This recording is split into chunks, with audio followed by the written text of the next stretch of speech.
when Jay and Nas started to get into it, and Nas dropped Ether, and Jay dropped Takeover, I heard you wanted him to do, The Bridge Is Over beat instead.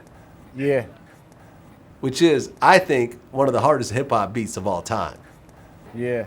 On top of that, The Bridge Is Over, Nas being from Queensbridge. Like, why didn't that happen? Why didn't it happen? Yeah, why didn't it happen?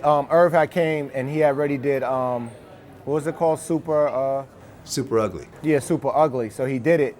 And, me and hip hop listened to it. We was like, it's cool.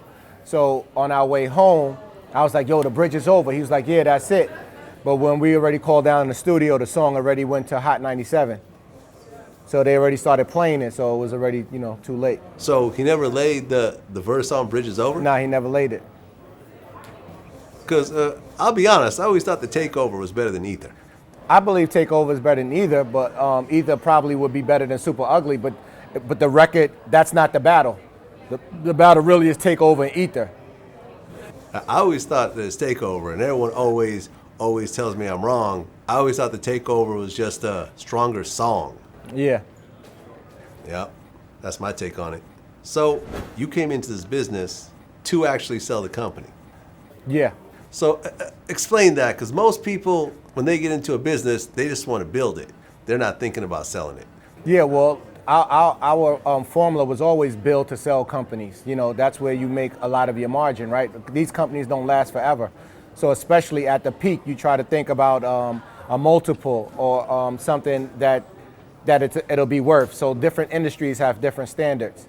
Fashion business might be a 5 multiple or 7 multiple, right? Selling 5 to 7 times what it is. Right. And you being in having a company on the web, you know what that is. That's probably a 10 multiple, right? So right. Whatever my EBITDA is, right? Earnings before interest and appreciation is going to be worth this amount of money. So we went into it after selling, the Reasonable Doubt deal to the next deal we had. So we knew that in, I think it was 7 years that we would sell a company, and we just knew we had the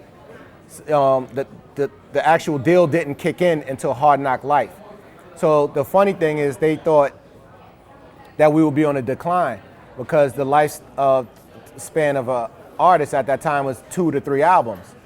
So the deal didn't kick in to the second album, but it just so happens we knocked it out the park and sold 6 million records.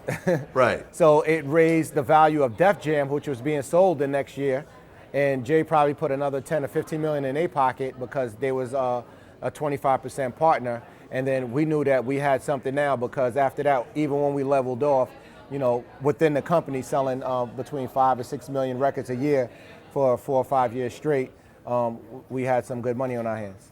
Right, because you guys got, I think, 30 million initially? Yeah, and then we did an extension for another 3 years. Like, how old were you at the time when this $30 million deal came together? That was 2002, so I'm 14. So 11 years ago, I was 31. You're 31 years old and you're worth 8 digits. Yeah. Like how did that feel at such a young age?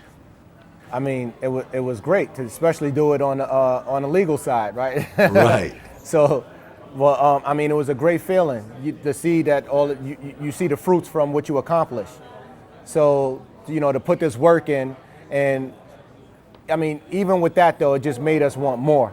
So it was cool and it was a great check, but the celebration was gonna always, what's the next thing we doing? What's the next thing? Because we were always trying to push the envelope and do things before everybody else.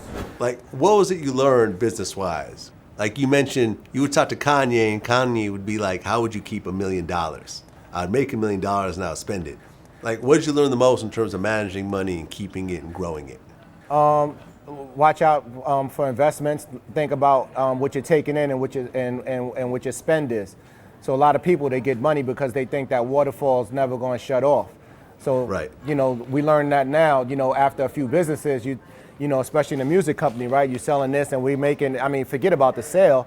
We were still probably making between 5 and 8 or sometimes 10 million a year in just royalties.